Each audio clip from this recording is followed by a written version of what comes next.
Well, hello there, friends, and welcome back to another rendition of Floral Foolishness. Sports. Oh, yeah, it's St. Patrick's Day Island time.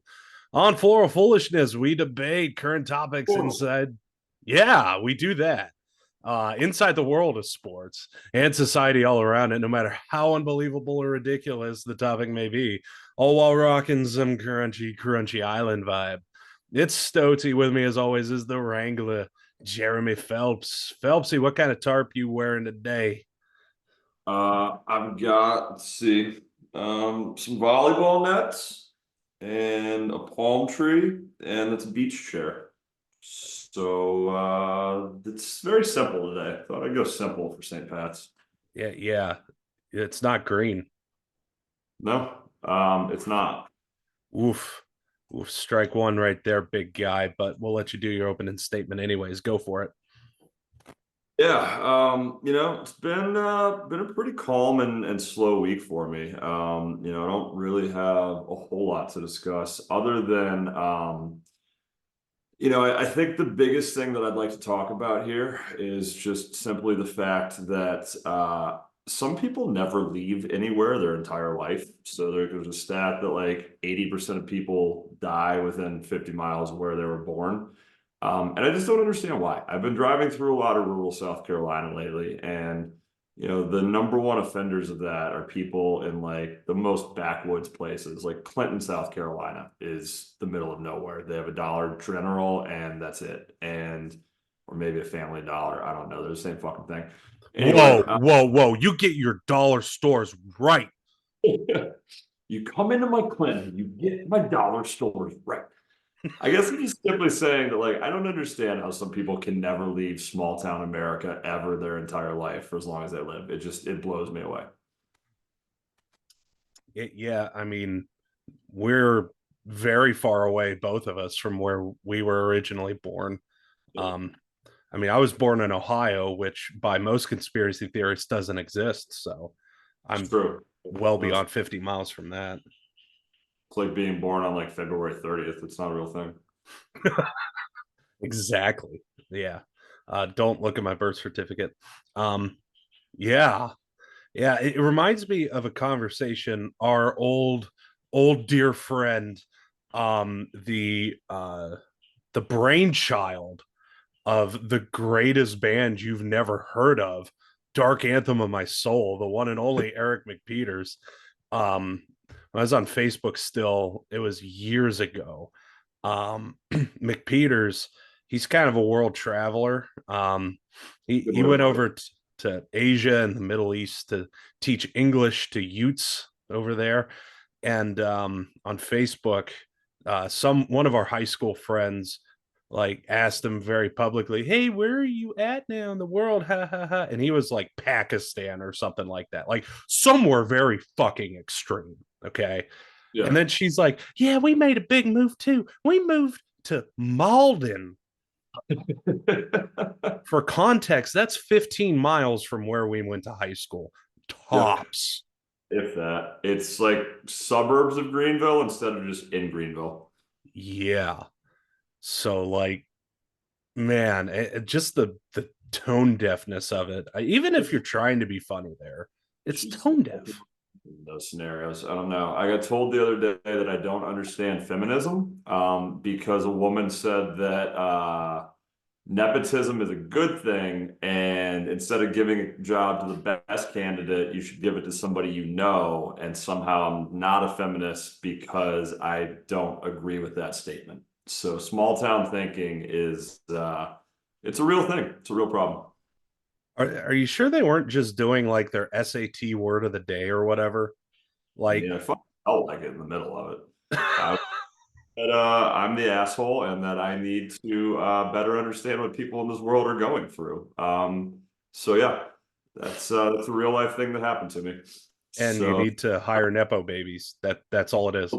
this person grew up in Lexington and now lives in the big city of Columbia, which is 10 minutes from Lexington. So, definitely big moves being made there. Yeah. Meanwhile, some of us actually travel far and wide, take You mean jobs elsewhere. Greenville? Yeah. Yeah, I moved to Anderson. Ooh, that's like 30 miles. That's almost Clemson. Whoa. Whoa. There's only colorblind cows down there. Calm down. Hanging out with the heathens at the Clemson Rock, which, oh God, I can't wait to talk about Dark Cousins in Atlanta this episode. Dark Cousins in Atlanta, we're gonna fuck. Oh my gosh. Yeah, we've had some fun with that already. Um yeah, wow. Okay, so hey, you follow that one up. Jeremy, do you know the site Glassdoor? The site Glassdoor? No. Oh wait, Oh, no, like the website Glassdoor. Yeah. It's like monster.com, but really like way shittier. it is super shittier, and they need to calm the fuck down. Either they need to calm the fuck down or we need to catch up as a society. Because it might take care of all of this rent inflation shit. Because they have job inflation shit. And I sent this to Jay earlier today. I was bored looking through the phone and like, oh, well, let me just check out, like jobs over in the EPL because that would be fun. And so I looked at Chelsea because they're all about abstinence by being Chelsea. So Kirk Cousins approves, obviously. Um, Yeah. and so I'm just going to read it, like what under the question, how much do Chelsea FC staff get paid? Response from Google that comes from glassdoor.co.uk. The average Chelsea FC hourly pay ranges from approximately €7 per hour estimate for a hospitality staff member to €1,490 per hour estimate for a car washer. There's a lot of cars that need to be washed. €1,490 to wash cars. That's impressive. Glassdoor, like it, get out of the pub, man. You are way too fucking drunk already. For context, €1 is 1.09 US dollars, which means that's if it's 1,400 euros, it's like $1,500 US. Yeah, rough math puts it there. Give or take. Yeah. So we were also discussing it offline that I'm just going to get in a bikini and start washing cars until they pay me 1,500 US dollars per hour to wash cars. Or just not to. I don't have to wash the cars. Just pay me $1,500 per hour, Glassdoor and or Chelsea, and this goes away. There's All a right. lot of options for sure. Yeah, actions have consequences, and you're not going to like the consequences. Nobody is. That alone is going to ban TikTok in the United States, and I can't wait. Yeah.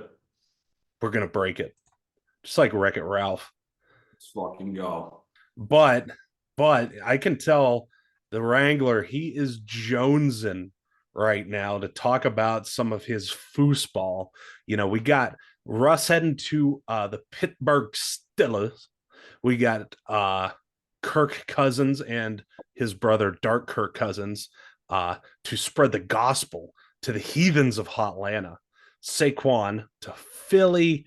The Pack also signed Josh Jacobs and released Aaron Jones. That last part kind of hurts. Gardner Minshew, who hasn't taken a shit yet because he ain't number 2 going to Vegas. What team is winning free agency and what teams still have work to do, Jay? Yeah. So the team that has the most work to do right now, I saw something on this today, is the Dallas Cowboys. Because the Dallas Cowboys, Jerry Jones came out and said he'll spend whatever it takes for this to be their year, that they win the whole thing. They haven't signed a single player yet in free agency. He just Yep. wants to win one game. It was very vague. It was just to win. To What is win he? it all. That one game. Yep. Yeah. Uh I'd also say the Chiefs right now, you had shitty receivers all year last year, and the Chiefs are yet to sign a receiver this free agency period. They've in the past said, oh, we'll just draft one, and that hasn't worked out very well because Rasheen Rice had one decent game in the playoffs and 17 shitty ones in the regular season. So I think if you're the Chiefs, who need a legitimate number one option at wide receiver, they're losing free agency because they haven't signed anybody yet. But I do like what a lot of teams have done so far. I got to start with my Houston Texans. Re-signing Dalton Schultz was a big deal. He had a really nice, I don't want to say breakout season because he's been a legitimate player for a while, but he had a really nice season coming off of last year in his first year in Houston on a 1-year deal. Just signed him to a 3-year contract. He was arguably the best tight end in this year's free agent class. So getting him back, I think, is a big deal. I do like Minshew to Vegas. However, I don't like that they let Josh Jacobs go. I think Minshew is a much needed upgrade from Jimmy G, but now your run game's gone away. So I think that's a tough spot right there. I don't like the moves the Steelers have made. I don't think that you can say the way Russ is playing right now that he's that much better than Kenny Pickett or Titty Trubisky. Baby hands, Titties. baby hands Trubisky or baby hands Pickett, Teddy Trubisky, not legitimate starting quarterbacks in the NFL. Neither is Mason Rudolph. Mason Rudolph might be better than Russell Wilson the way Russ is playing right now. Don't love that move. And then they just picked up Patrick Queen, which is great. It's a nice pickup from the Ravens, but paying a lot of money for him. $41 million over 3 years for a middle linebacker that's really had one good season. I think that's a high risk right there. And Derek Watt just retired today, so there's that on top of that. Got to replace him now too. But I think my Houston Texans, going back to them for a minute here. So signing Jeff Okudah, big deal. He hasn't had quite the career you would have expected when he was a top 5 pick, but they need help at corner. He's a guy that can definitely help them there. And then today they traded for Joe Mixon. Their running game's been subpar the past couple of years here. Dameon Pierce had a pretty good rookie year, had an absolute shit year last year. Undisclosed draft pick was given up to get Joe Mixon, so I'm hoping we didn't give up more than a third. But I think Joe Mixon, who was set to be a free agent anyway, was about to be released. It's a really big pickup and, really helps the Texans run game there. The other deal that I like that's been made, before we get into Dark Cousins here, the other deal that I like that's been made is today the Cleveland Browns signed Jameis Crab Legs Winston to back up Deshaun, which in 2 years so far of his guaranteed contract, he's played all of about 6 games. So they need a legitimate NFL starter to back him up. Not saying Jameis is a Pro Bowler, but he's a huge step up from what they had behind Deshaun when Deshaun didn't play last year. Brown's about to eat a W. Brown's about to eat a W that's in the shape of crab legs. That is the worst pump up ever.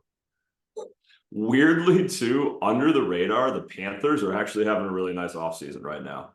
They signed A'Shawn Robinson today, who's one of the better D tackles in the market, and then signed Robert Hunt yesterday, who some people are saying is the best offensive tackle in the market.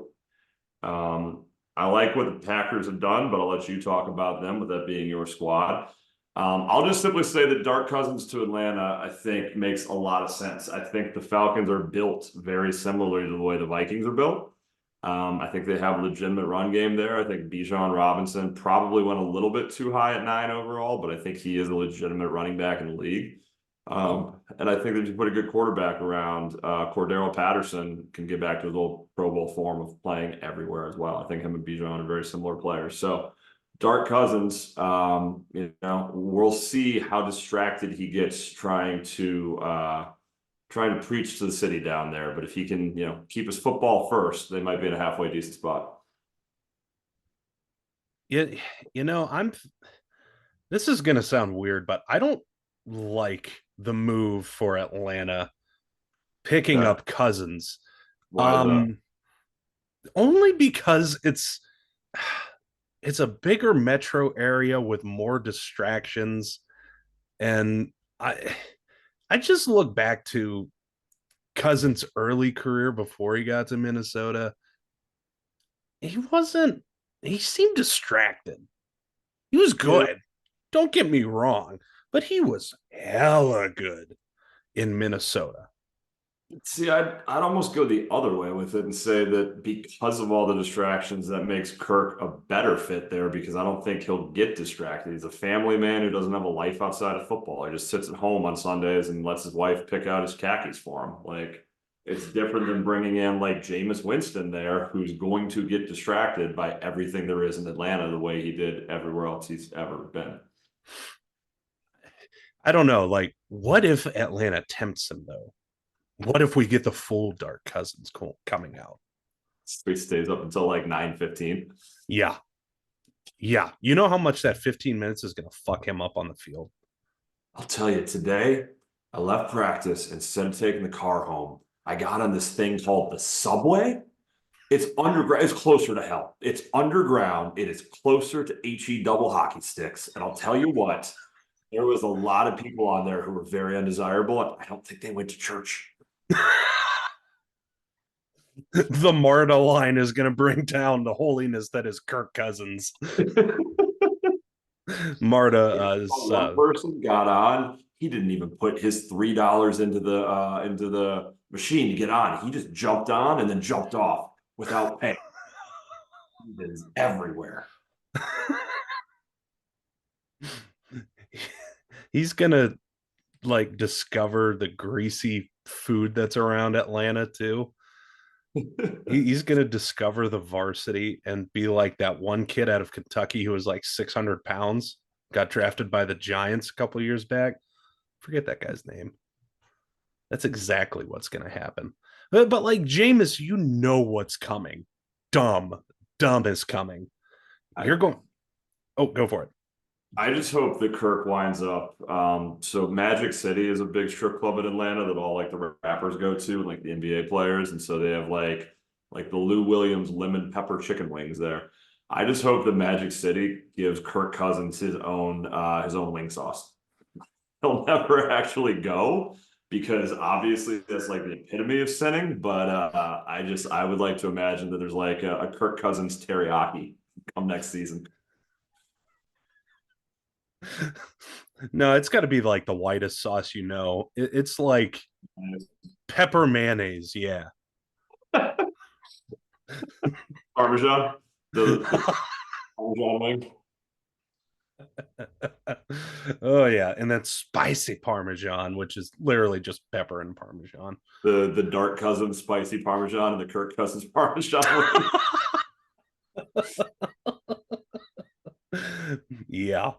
Oh yeah, they're gonna have fake competitions for that where if you can down 5 of them without laughing, you actually get a t-shirt. Oh, I that's gonna. just imagine, I just imagine he's gonna come in on day one. He's gonna be like, now Bijan. I used to know a gentleman just like you. His name was Dalvin, and he's sending now his career's down the fucking toilet. So if you fucking send Bijan, your career's going down there too. I'm tanking your ass. And he's like, Dark oh, Cousins. like, oh, I'm sorry. I blacked out. Was Dark Cousins here? I'm so sorry. That guy's just such a meanie. Oh, these wings are getting to me. Whew. Oh, so much Parmesan went straight to the head. I got the meat sweats. I got the meat sweats, Pop.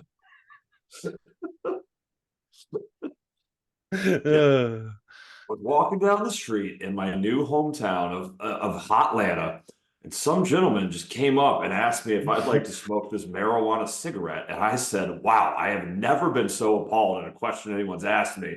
But I politely said yes, because that's the polite thing to do when somebody offers you a gift.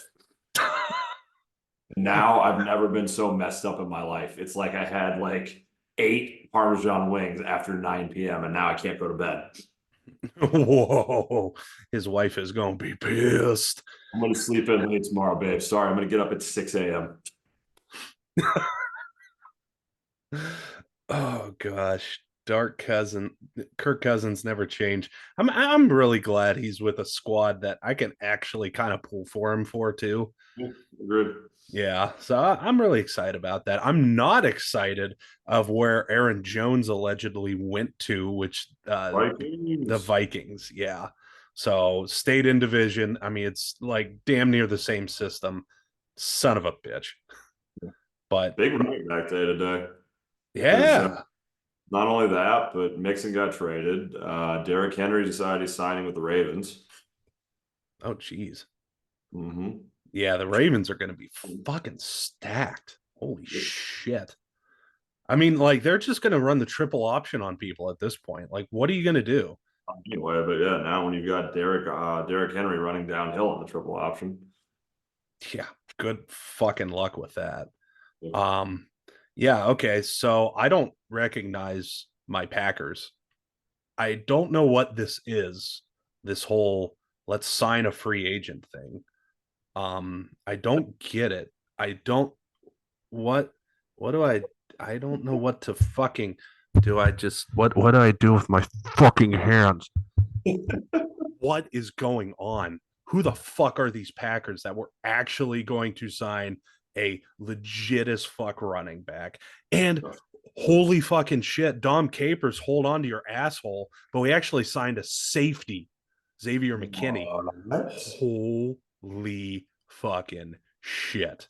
And I the kicker. mean, yeah, well, okay, yeah, that's icing right now. Okay, I can't handle that in my free agency feeble bodied mind. Yeah. Okay, like the Packers don't do this shit. Like last year, it was like, okay, we got a pretzel and it's going to play, and somehow we made the fucking playoffs. Now we're actually investing money. What the fuck? Should if we could have kept Aaron Jones, that would have been better. Yeah. But holy Better. shit, so far, yeah, so far, this is legit. Keep it fucking going. And there's still some people on the board, but I want to get back to your take on Russ going to the Stillers. Yeah. Um, I don't. I see it as a low risk, high reward situation, just because he signed for the veteran minimum. I mean, $1.2 million is going to do nothing to your salary cap, right? Yeah. Even though the Broncos, I mean, basically paid him what $40 million this season to go and play for the Stillers.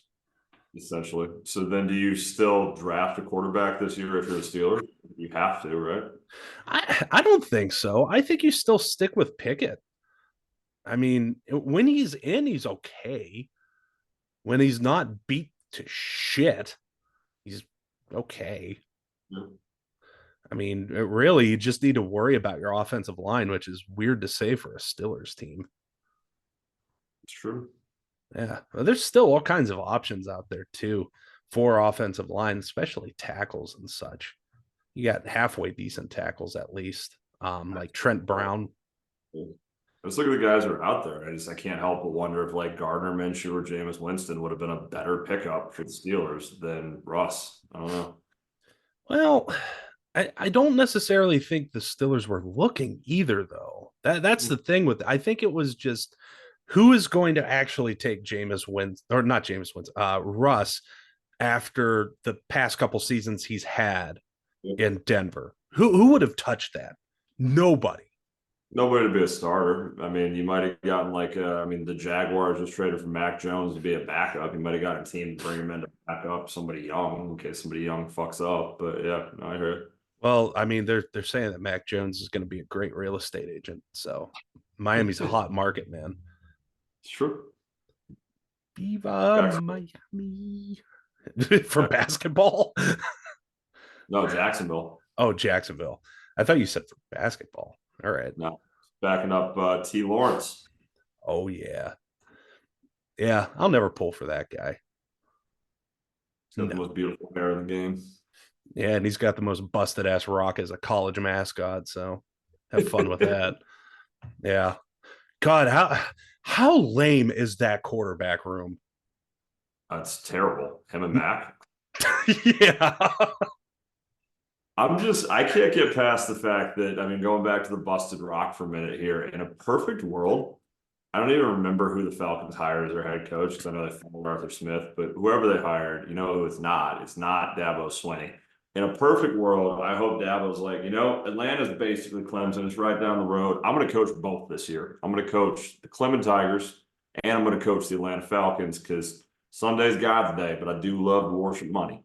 And so him and Dark Cousins get united, and next thing you know, their entire team is replaced by just like choir boys. So it's like, here's Dark Cousins, and then here's his 7-year-old 40-pound offensive lineman because it's the only person who's not a heathen in the eyes of Dark Cousins and Dabo and deserves to play on this football field. While like Trent Jones backs him up with like 2 DUIs, and they're like, "Oh, you might be more talented, but not in the eyes of the Lord, not in my Atlanta."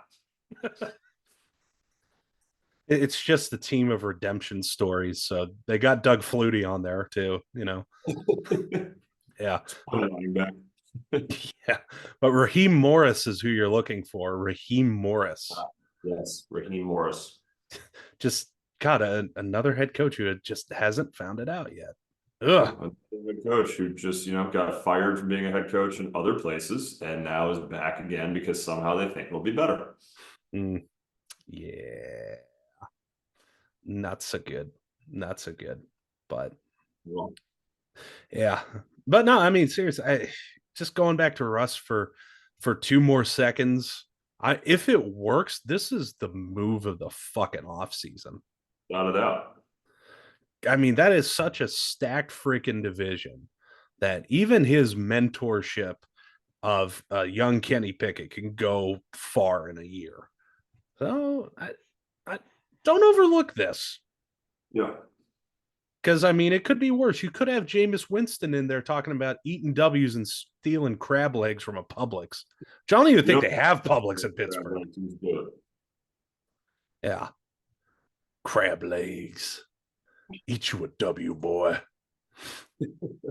All right. So speaking of eating W's, we're going to move on to our next segment, the bold predictions segment. Bold, bold, Oh, bold. yeah. All right. So Phelpsy knows hockey. I know NASCAR. We don't really know each other's thing too well. At all. Yep. Yeah. I won't say at all, Hardly but at all. hardly at all. That makes more sense. So we're gonna try and take some educated guesses and make some very bold predictions. So we're gonna start with NASCAR hoops, where Wrangler doesn't know shit about it, and nobody knows how the Yep. playoffs work. Then we'll head over. Sometimes Yeah, well, sometimes you turn right too, man, in road courses that nobody who speaks like that talk or likes. So that's clearly fun. I don't now I don't know anything about how NASCAR works. Yeah, nobody really does. But yeah, so far, we actually had Jeremy's driver win the Daytona fucking 500 to start off the season. Billy! Billy Byron. Oh, Down in Billy. fourth now, 'cause that's what Billy does, but it's all right. Billy does whatever the hell Billy wants. Yeah, hey, started off strong, man. That's something you can carry with you the rest of your life as you're a Daytona 500 fucking champion. And probably the first one in about 3 or 4 years that actually really deserved it on paper too. Um, so yeah, we got him. He's locked in. We got Daniel Suarez in the 99 machine, Mexico's finest in NASCAR at the top circuit. He's in. We got Christopher showing up last week in Phoenix. And he also had he won one of the duels, being Christopher Bell, which is kind of like a qualifying race, sort of, for NASCAR for Daytona. We had Denny Hamlin once again. Do Isn't what? every qualifying race to make it into the playoffs? How do you have a qualifying race for a qualifying race? No, well, for positioning, like they make a whole week of it. It's called Speed Weeks, where like they'll do the duels as kind of like a pre-race race type of thing to set the field for the Daytona 500. It was actually very fun this year, especially the second one. So good for him. Christopher had a hard time at the end of last season.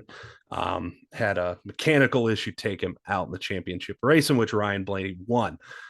Now, bold predictions for the rest of the season.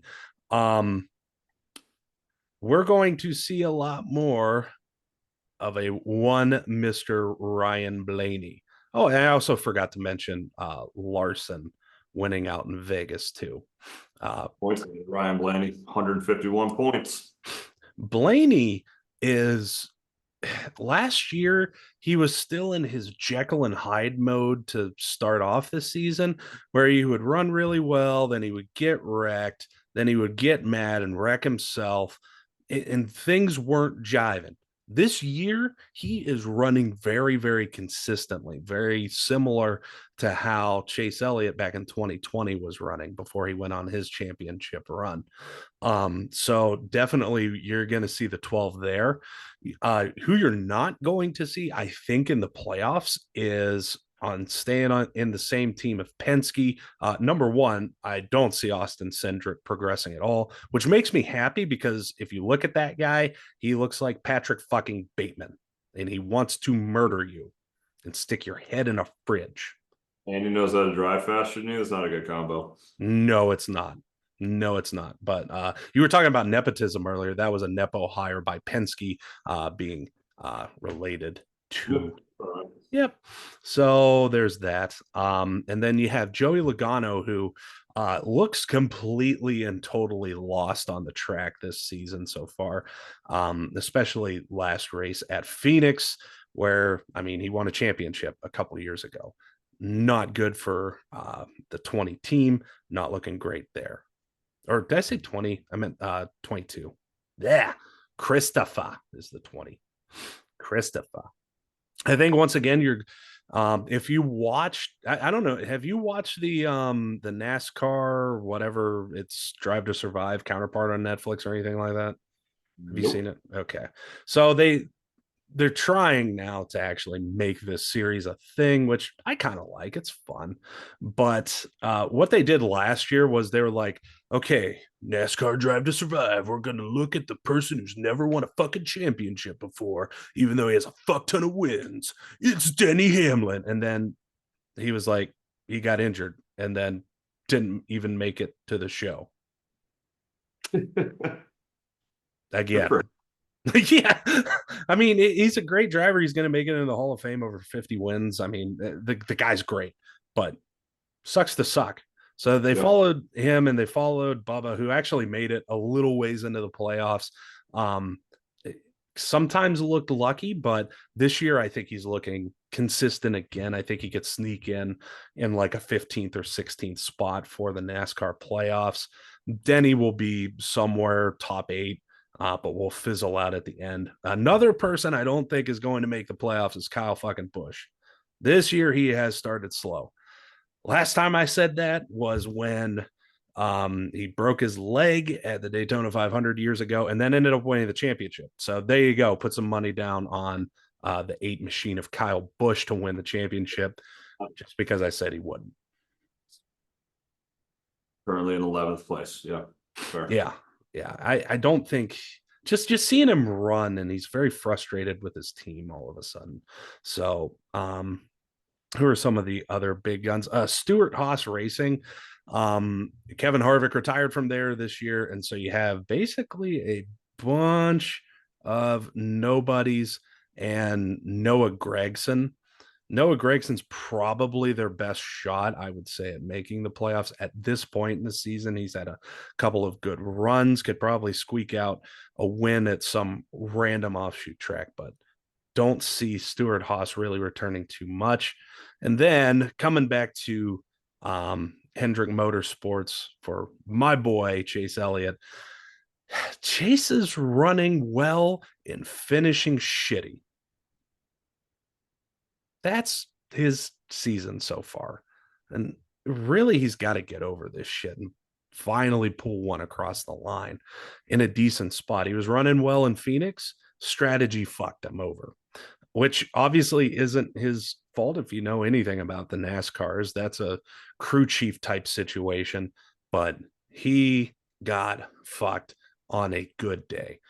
He's kind of where he was when he came into the top circuit of NASCAR, just kind of has that deer in the headlights kind of look to him, starting to go away, but it's not gone completely.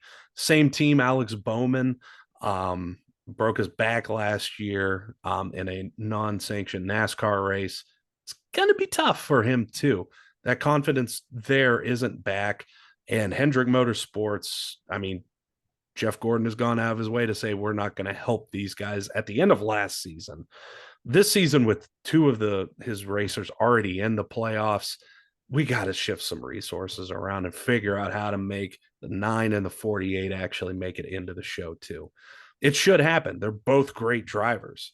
I mean, there's only one person who ultimately replaced Dale Earnhardt Jr. and actually succeeded in the machine, and that's Alex Bowman. Plain and simple. So those are some of the top ones. We'll go over to Trackhouse. Obviously, Suarez in the 99 machine, already into the playoffs for this year. You also have Watermelon Fucker. I hate that guy, Ross Chastain. If you don't know what I'm talking about there, Watermelon Fucker is, I guess he's like a fifth generation watermelon farmer. And like if he wins, he gets out and he smashes a watermelon. And I'm like, well, that's just a waste. So you're a wasteful farmer. Kind of like this guy. Who is he? Ross Chastain in the number Oh, one. shit. Hey, you're off the shit list. I'm a fan. You're a fan? Smash those watermelons. Let them know what's up. You got to establish dominance. That's the way to do it. Yeah. See, this is an unpopular opinion, but with how much, certain farmers of large farms getting government subsidies and you're going to just waste one. Okay. Yeah. Fuck you. That and I can't stand the way he drives. Yeah. People say he's like Dale Earnhardt, and no, Earnhardt gives people a chance. Ross Chastain just drives like a fucking douchebag. He's going to win one, though. Straight up. He's going to win one, if not two, during the regular season. Probably going to make his way in. Corey LaJoy and Spire Motorsports, number 7. I love seeing him actually get knocked out of the race at Phoenix, ending his consecutive finishes streak. Hey, he did well in finishing a lot of races. He just never finished number 1, baby. If you ain't finishing first, if you're second, you're first loser. So there you go. So, yeah. So I think that kind of sets the field. I think it's going to be heavy Chevy. Heavy Chevy. I think there's going to be a few Fords in the field. I think McDowell also makes it back to the playoffs, but this year squeaks in on points instead of winning one outright, with Blaney coming back to defend. What it ultimately ends up being in Phoenix in November, honestly, I don't know. But if I had to choose right now, I'm going to choose Ryan Blaney. I'm going to choose Kyle Larson. I'm going to choose Christopher Bell. Those are actually pretty standard picks. And then just to go off the rails a little bit and throw some rando in there, well, let's go ahead and throw Suarez into that mix. Why not? Give the kid some confidence. Let him show up. Who ultimately wins it? Let's go with Billy. Let's go with Billy after last year. So, very biased there. Probably none of them are actually even going to make the Final Four, but hey, there you go. I agree with absolutely none of that. I think you'll see no winning this season. I think Austin Cindric's going to win the whole entire thing. And I think Chris Bell is actually not even make it to playoffs, because halfway through the year he's going to change his name to Topher Bell, and instead of being Christopher, Topher's just going to be like a pacifist and be like, "Yo, bro, there's too much speed. We need to slow the world down. I'm just going to enjoy the scenery, man, and then just drive around the track doing like 15 instead of like 150." And they're going to be like, "You know what? You're out now. You're not even allowed to be in the playoff because fuck you." Now, does Topher Bell, does he become Venom? Yeah, actually, that's like his dark cousin side. When Topher gets angry because of like the quinoa is not the right like texture, he turns into Topher Venom. Oh man, okay. So IRL, his wife reminds me so much of like a Southern Brittany Mahomes. Oh God, I hate him now. I hate him so much now. You hated him before. Well, now I have reason to. Yeah. All right. So how else am I wrong on this, other than Chris changing his name and becoming a Spider-Man villain? Other than that, Cindric's going to win the whole thing. Chris Buescher is going to just absolutely light it up. He's going to win like 7 races this year. Actually, that's not a bad pick. I'm aware. I'm obviously very informed. Tell that to me like I don't think it's a great pick. Chris Buescher is going to win like 12 races this year. You might even know how to say it by the end of the year. It's going to be great. At some point, I just might. Michael McDowell is going to realize that his name is far too close to Michael McDonald and have an existential crisis, so he's out. Carson Hocevar?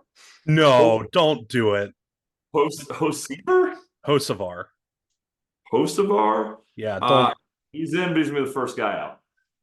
He's gonna make it, and then in like lap one of the playoffs, he's gonna like all four of his tires are gonna fall off, and you're just gonna have like a tireless car. But he's gonna get For in. multiple races. Well, there's a lot of tires that can come off. The pit crew just puts them on and they explode. Yeah, exactly. Oh fuck! Even his pit crew doesn't like him. And then Topher Bell is just gonna come out of right field and be like, "Yo, bro, what if we were the tires and the world was the car the entire time? You just keep on rolling downhill, and next thing you know, you're just out of the race." And the guy's like, Carson's like, "What the fuck are you talking about?" He's like, "I don't even know anymore, man. I'm Topher. I'll see you. Bye, bro." And then he just walks into the stands, never to be seen again. Mostly because Austin Cindric kills him. Yeah, exactly. American Psycho style. I mean, if Cindric doesn't win the entire thing, then I agree with you on Billy. But I also think I gotta put my boy, the underdog here, Kaz Grala going to God, Kaz it's Grala. Kaz. It's Kaz. Kaz getting it done. Kaz is going into the fucking ship. He's gonna finish fifth in the playoffs and fucking tear it up. 15 car, getting it done, baby. Let's go. Kaz Grala finishes 15th. I will do, or if he finishes 5th, I will do 2 shots of Malort at the end of the Okay. season. If he What if he finishes 5th at the end of the season, and I'm talking he makes it to the playoffs 5th, not 5th in the regular season. He's 5th or better. I'll do 2 shots of Jepson's Malort back to back. what if he finishes fourth? Will you do four? Oh yeah, that's what I mean. 5th or better. So 5th, 4th, 3rd, 2nd, and if he wins the whole thing, I'll do 3. Oh, both said. Yep. Well, So now Kaz is your favorite driver. ready. That's happening. Cindric's just going to take out your boy Chase on like the last lap to get Kaz in, and Kaz is going to speed right by and fucking light it up. I mean, Cindric does that anyway. He doesn't mean to, but he's just got to return some videotapes. Kaz will mean to, so problem solved. All right, so talk to us about them hockey hoops. What's going to happen? Who gets in? Who wins it? All right, trade deadline last week. So we're in a situation here where there is less than 20 games to go for every team in the league in the regular season. Right now in the West, Nashville holds the 7th spot with 78 points. Vegas holds the 8th spot with 75. Behind them at 69 is St. Louis and Minnesota. And then 67 is Seattle and Calgary. In the East, Tampa with 74 points holds the 7th spot, and Detroit with 72 holds the 8th spot over the Islanders, who are also 72 points and streaking right now. So here's what I think. A lot of trade deadline moves were made. For me, the winners of the trade deadline far and away, Florida Panthers. Vladimir Tarasenko is a legitimate first-line winger, and they gave up basically a washing machine to get him. I think it was like a 5th-round pick that they gave up, and Ottawa was willing to retain half of his salary. Already the highest-powered offense in the league in Florida, and they just got better by adding Tarasenko, who I think went 2-1 in his debut with Florida the other night. They're the number 1 seed overall right now at 92 points, ahead of Vancouver with 91 in the West. But for me, Florida wins basically the entire Eastern Conference. I think as far as the wild card, and we'll go to the West first because the East is a little closer to my heart here, but in the West, a few moves were made. Colorado at 85 points made some interesting moves. Trading for Sean Walker to then trade away Bowen Byram is an interesting move to me. I don't know that you're necessarily upgrading there, especially for a guy who's going to basically run on the second line for you. But don't really understand it. But whatever the case, Vegas fucking also, just like Florida, won the trade deadline. Vegas made some huge moves, brought in some super talented players, and they're in a position where they're poised to be in a much better spot than the 8 before it's all said and done. truly wouldn't be surprised if by the time it's all said and done, if Vegas were to jump, who is ahead of them, Los Angeles, 77 points, maybe even Edmonton, who's at 81 right now. They've been streaking lately too, but 6 points behind of the deals Vegas made. I could see it. So for me, I think what winds up happening in the West is Minnesota, St. Louis didn't make any huge deals. They're 9 points behind Nashville right now. I think the 8 teams that are in the West are going to stay in right now. I don't see St. Louis, Minnesota, Seattle, Calgary jumping into the 8 that are in there. They're at 69. They're 6 points behind Vegas, but again, I think Vegas is going to streak. So then LA at 77 is the next team up there. I think Vegas jumps into the 2 spot in the Pacific before it's all said and done, which bumps LA down into wild card spot. I don't think anything's going to shift around in the Central. Nashville at 78 points, Colorado's at 85. I don't see them catching them. So I think it winds up being a position where you have LA and Nashville as your wild card teams. I think Nashville's ahead of LA. And then Vegas is the 2 ahead of Edmonton, who's the 3 in the Pacific. In the East, things are a little bit more complicated because things are a hell of a lot closer. Right now, Florida, Boston, untouchable. Nobody's catching up to them for the 1 and the 2 right now. They have a battle going on to see who'll be the 1. Florida 92 points, Boston 91, but I don't see Boston catching Florida. But the wild cards where things get interesting because right now, realistically, Tampa and Detroit probably aren't catching Toronto in the Atlantic. 74 points for Tampa, 72 for Detroit. Toronto's up at 82. I don't see them catching Toronto. But what I do see happening is a battle between the Islanders, who since firing their coach and hiring Patrick Waugh have been on an absolute tear. Washington with Ovi is always going to be in the mix. And then don't count out New Jersey with 66 points and Buffalo 65. Pittsburgh down at 64 still in the mix right now. Ultimately, I think what's going to wind up happening here is it's going to come down to goaltending. I love my Detroit Red Wings. I really, really do. They have been plagued by goaltending injuries the entire season. All of their goaltenders at some point have been out. Ville Husso, who's been their number 1, has been out almost the entire year. He came back for half of a quarter and left again with a different undisclosed lower body injury. I love Alex Lyon, but he can't do it himself. I really wanted Detroit to make a move for one of the goaltenders on the market, whether it be Jake Allen, who did not get taken by the Wings, Kakkonen from San Jose, Usaros down in Nashville is on the market as well. Probably too high of a premium because Yzerman does like his farm system. Anyway, point of this being is the tandem of Lyon and Reimer, as much as I love the wing scoring, is not going to be enough to get them into the playoffs. I love what Waugh's done with the Isles, but I think what's going to wind up happening ultimately is Washington's going to jump both of them. I think you're going to see Washington as the 8. Tampa won't catch Toronto, but they're going to give it a damn good try. They're lower on points because Vasilevsky missed the first half of the season, but Kucherov putting up MVP Hart Trophy numbers. Tampa will be your 7. I think Washington will be your 8. Detroit will get left out as the 9 or the 10. And then ultimately, I think what you're going to see is I think Florida is going to come out of the East for the 2nd straight year.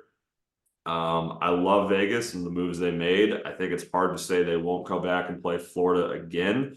But just for parity and to make things different, we're going to pick Winnipeg here. Hellebuck's probably going to win the Vezina this year. They got a veteran core there that's very talented and the best defense in the league right now. I got Winnipeg against Florida, with Florida winning the whole thing. Yeah, so that's a good analysis, except for you're dead fucking wrong. So Shit. yeah. So nobody's gonna see this coming. And I'm gonna tell you, I'm gonna tell you how it happens. Out of the West, don't call it a comeback, because the Mighty Ducks are gonna go and rally in the last 20 games of the season to get to 500. to get to beyond 5 fucking hundred.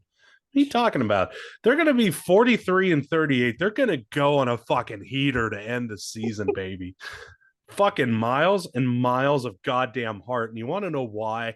Because they're going to bring back not the Gordon Bombay you're thinking of, Emilio Estevez, but they're going to bring back Brock Pierce from the Mighty Ducks, the other Gordon Bombay. And that little dude is going to be their saving grace. They're going to win the West. And then the Panthers are just going to shit their pants, and the Bruins are going to win the East, and that's all there is to it. Bruins win the Stanley Cup. Totally biased there. Yep, nope, that checks out. That makes sense.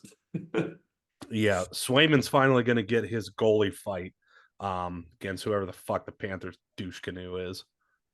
Yes, all right. It's going to be good. It's going to be good. So, yeah, there is your 100% ironclad predictions for NASCAR hoops and the hockey. It's like the Facebook. Yep, It's like, I like it. yeah, yeah. And God, we were so serious on this episode, but that's okay. I mean, where else are you going to hear about Christopher Bell turning into Venom? And Austin Cindric going full Patrick Bateman. Yeah, I say that all the time. I say that daily to people. I just Sure. go up to randos on the street like, hey, man, you know who's Patrick Bateman? Austin Cindric. And they're like, who the fuck are you? Get away from me. Get away from my children. You fuck. And so now it's time for the Giuseppe Stromboli Redo of the Week. This week, our unofficial sponsor is Al Harrington's Wacky Waving Inflatable Arm Flailing Tube Man Emporium and Warehouse. Oh, yeah. Give the people a wave, Jay. Woo. Whoa. Oh, yeah, that's what we're talking about now. So, in honor of the famous remake of the popular book series out of the UK, we honor the pool playing, bang noodle wielding, and absolutely from New Jersey Wizard with our Giuseppe Stromboli Redo of the Week. Again, unofficially sponsored by Al Harrington's Wacky Waving Inflatable Arm Flailing Tube Man Emporium and Warehouse. Need to spice up a party, car dealership, grand opening, bat mitzvah or bar mitzvah or any other mitzvahs?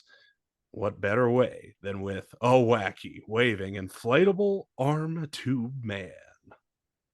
What better way indeed?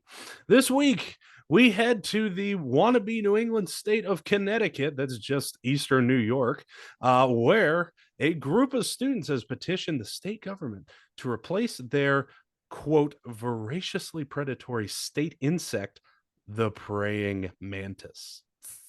That's the sound I think a praying mantis makes. Oh, yeah.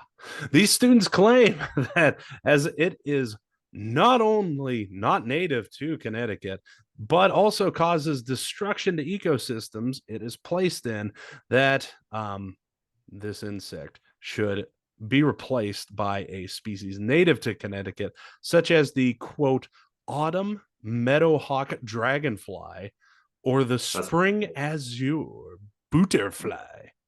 Spring azure butterflies are pussies. Meadowhawk all the way. Meadowhawk. So, what other options could we get? Could we suggest maybe to be a state bird, animal, sport, etc. for Connecticut? And we can add in other states and other obscure things for the state itself. So, like, let's say you wanted to make a broken rock the official rock of South Carolina, things like that. We could do that. That's fine by me. Yeah. So we'll just roll with it, So, what other options could be the state bird or animal for Connecticut? Let's start with that one first. So I think the best option for the state animal of Connecticut, you have to look in Hartford. And what does Hartford have? The Hartford Yard Goats, baby. Let's fucking go. If Oh, the yeah. Yard Goat isn't the official state animal / mascot / God's gift to that state by the end of the year, I'm setting Connecticut on fire. Fuck you, New Canaan. Okay, so I'm also gonna go animal for state bird for state bird for Connecticut's an animal. Blech. Yep. The state animal for Connecticut is just gonna be a lost Yankees fan. Just wandering around. Complaining about the pizza. Just like, you fuckers don't know how to drive.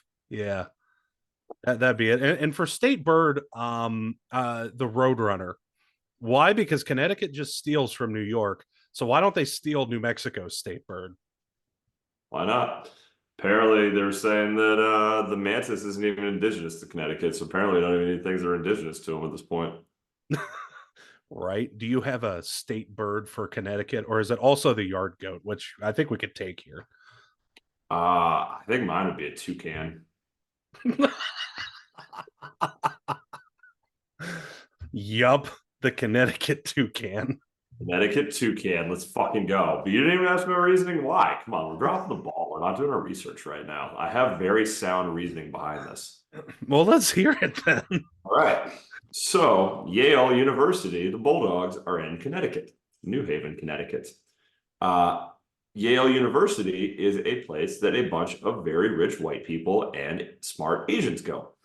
Now, if you're a really rich white person, chances are your parents who are paying for you to go to Yale are probably very eccentric. And in my eyes, if you're an eccentric New Englander whose child goes to Yale, you probably own ridiculous animals, paramount to which is a collection of 7 toucans.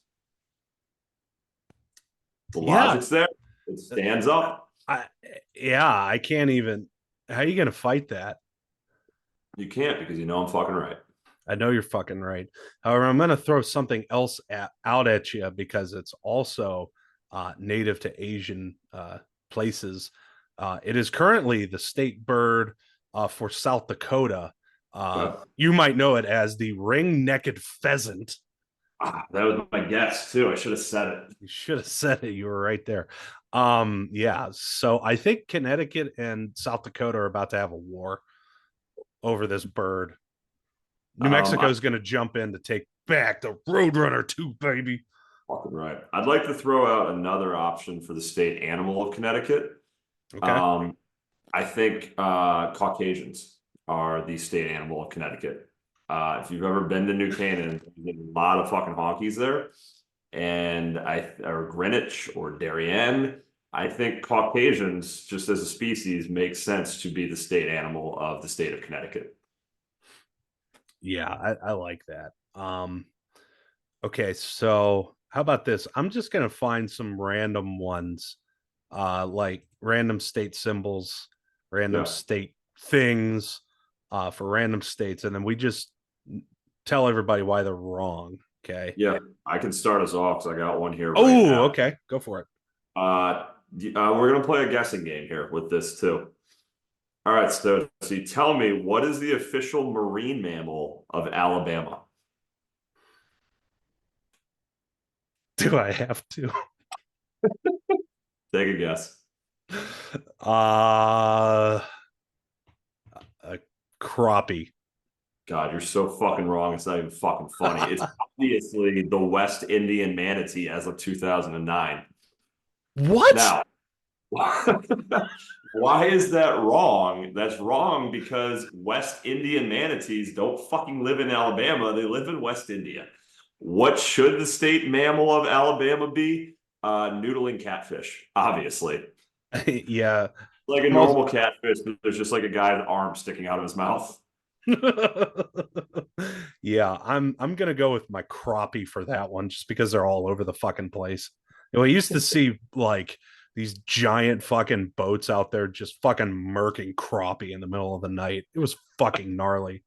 All right, I've got another trivia question for you here. On the state of Connecticut, what is Connecticut's state aquatic mammal, marine mammal? Seahorse. Fucking wrong. Sperm whale. Damn it. Damn it. Sperm whale. Okay, well, I'm going to throw one back at you. What is the state marine mammal for Washington? Also the sperm whale. Oh, so close, but so fucking wrong. Goddamn orca. The orca. The orca. Son of a bitch. The sperm orca or just the orca? Just the orca. Sand sperm. All right. And why is that wrong? I didn't even get to why that was wrong for Connecticut, which is part of this topic here. I was just so excited to get orca out. But yeah, so why is it wrong? I don't know. We'll ask you instead. Do what? Slash, what should it be instead? Yeah, yeah. So what should it be? Well, obviously the orca's wrong for Seattle because orcas hate Nirvana. So I think that the state animal for Washington should be Dave Grohl. Dave Grohl. Everyone's favorite member of Nirvana. Or their bassist, who everybody forgets the name of because he was one of the three that didn't get super famous. Oh. I think that actually should be because that could be his claim to fame. Yeah, yeah. He can because they have like the state endemic animal and the state marine animal. So I think I could just take those places. I'm gonna give you one here. Ooh. All right. What is the state mammal for the District of Columbia as of 2020? For the District of Columbia, is it like bareback Bill Clinton? You're actually not that far off. It's the big brown bat. That's actually this. Why is that wrong? Because if you've ever lived in DC, you can't afford to live in anywhere big because that's ridiculously expensive. The small brown bat would make much more sense to be your state mammal because no big brown bats can afford the real estate in that market. Oh man. Okay, so what is oh yeah, we're still in Washington State. Washington State. What is the state grass of Washington State? Well, bluegrass is Kentucky, so I'm going to say yellow grass. You're closer than you should be. Blue bunch wheatgrass. Ah, God, that was my second guess. Yeah, okay. So why that doesn't make any sense because if you're drunk, you might just forget the bunch and wheat and it just makes it bluegrass. And that doesn't make any sense in the Pacific Oh, I Northwest. wander all the way to the bluegrass. Oh, not again. Damn it. Damn it, farmer. What is the state water mammal of Georgia? The bulldogs. It's actually the right whale, which is wrong because Georgia loves left shark. Obviously, the left shark should be their mascot over the right whale. Oh, yeah, dude. I mean, a left shark is like the national mammal, I would say, or marine animal. Okay. Okay. Now wait. I gotta ask. So Washington State has a state dinosaur. Do states in the South have no? Do states in the South have a state dinosaur? I fucking hope so. Wait, where? Although in this scenario, do the southern states have like super racist like Confederate dinosaurs as their state dinosaur? Like, is there something I know where they're like, oh, the Triceratops hates the colors? Okay, so Mississippi does have a state dinosaur. So like my whole thing was like, oh, the South wouldn't have a state dinosaur because a lot of them don't believe in evolution and all that. But yeah, no, they fucking do. And if Mississippi does, then everybody else has to, right? So let's see, Georgia state dinosaur. Ooh, maybe not. Is that just a one state thing? Well, Georgia doesn't. It doesn't look like. List of U.S. state dinosaurs. Um, let's see. Yeah, Georgia doesn't have them. Man, a lot of states don't. New Hampshire doesn't even have a fucking. God damn it, dude! Like, come on, live free or dinosaur, bitches. What are we doing up here? Right? Come on. Dude, even New Jersey has one, and no one is. What the fuck is this? A hadrosaurid falky. Hadrosaurus falky. Weird. I'd also, while we're on this topic, like to say that a lot of state birds, fun fact, out of context, sound very, very sexual. I'm just going to read off some state birds here and tell me that I'm wrong in my theory here. For Alabama, it's the yellow hammer, which is also known as the northern flicker. Yep. If you go to the District of Columbia, their state bird is the wood thrush. Georgia, double entendre here, is the brown thrasher. Oh, poor Kirk Uh, Cousins. Guam is included in here since that's an American territory, I guess, and it's the Guam Rail. You got to pay extra for that outside of Guam. Yeah, exactly. Maine is the Chickadee. Yeah, there's something there. Massachusetts is the black-capped chickadee if you want your bird a little bit bigger. Mm. Uh, and let's see. Outside of that, Oklahoma, the scissor-tailed flycatcher, maybe the most sexual of them all. In Oklahoma. Pennsylvania, the ruffed grouse, if you don't like your grouse shaven. South Dakota, the ring-necked pheasant. Mhm. Utah, the California gull. Vermont, the hermit thrush. And the Virgin Islands are the banana quit. Ba-da-da-da. So Banana quit. if you think that state birds aren't very sexual sounding, you're fucking wrong. Yeah. Hermit thrush. Vermont. Is your grouse roused? Is your grouse ruffed? Oh, Amer- I only like ladies that have ruffed grouses. American robin. Robin. Robin. Robin. Oh, scissor-tailed flycatch me. The hell? Why not? And then some of them sound like, D-list superheroes, like Cactus Wren. With the power to run through cactuses at a moderately high speed. All his villains just head north. That's it. That's it. You also have villain names, D-list villain names like Lark Bunting. Some fuckers out here with a baseball bat just practicing bunting on birds. Yeah. Oh yeah. Yeah, I mean, while we're on this topic, state sports. Alaska, it's dog mushing. Colorado is pack burro racing. Hawaii, it's outrigger canoe paddling, not in-rigger canoe paddling. Yeah, those Maryland, guys do it wrong. Maryland's jousting and now also lacrosse. Apparently, you can have two. North Carolina, official sport, stock car racing. Uh, Yeah. there's a big state war going on right now between North and South Dakota because in North Dakota it's curling, in South Dakota it's rodeo for some weird reason, and then Washington pickleball. That one adapted in 2022. Let's see. Missouri is archery because what the fuck else are you going to do in Missouri, I guess? It's a fair question. I mean, wide open spaces, tornadoes. I mean, come on, like what archery, baby? Let's go. Whiskers. Yeah, pack burro racing. That's fantastic.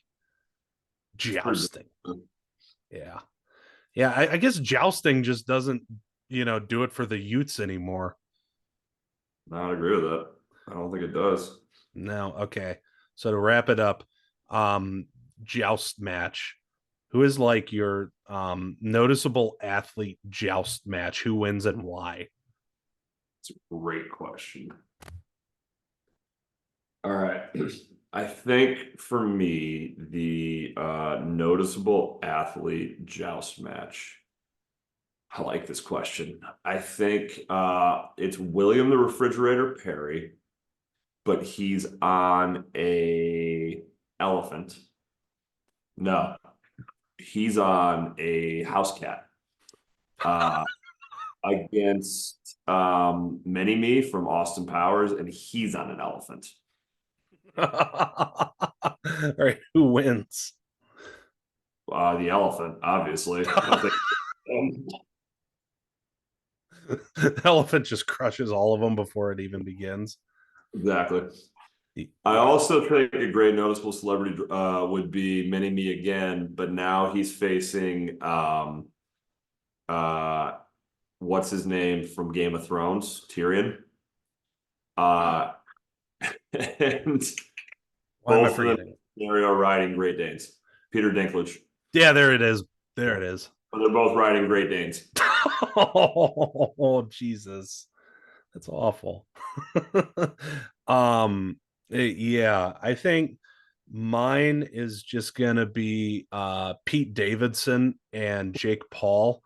Um Yeah. both of them, I would hope people would try and just spook the horses so the horses just buck them off and help all of us in One can only society. hope. One Yeah. can only hope.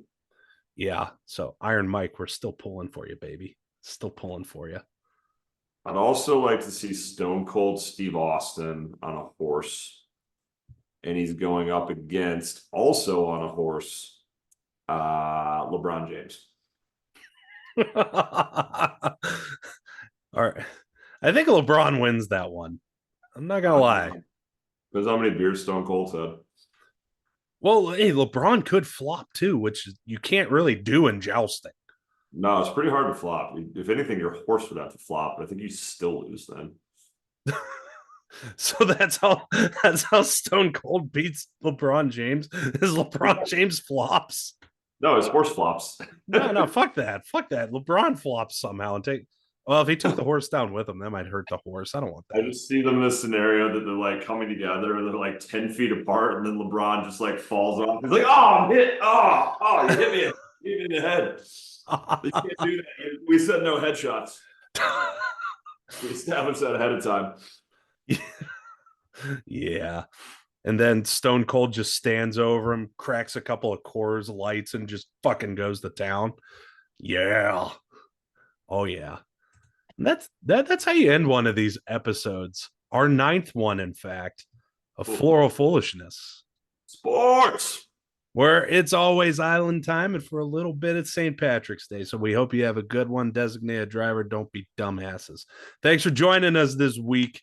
Hope you enjoyed it as much as we did. As always, I'm Stoczy, joined by the Dragon Wrangler, Jeremy Phelps. And as always, you stay tropical, Burr Point, Ireland.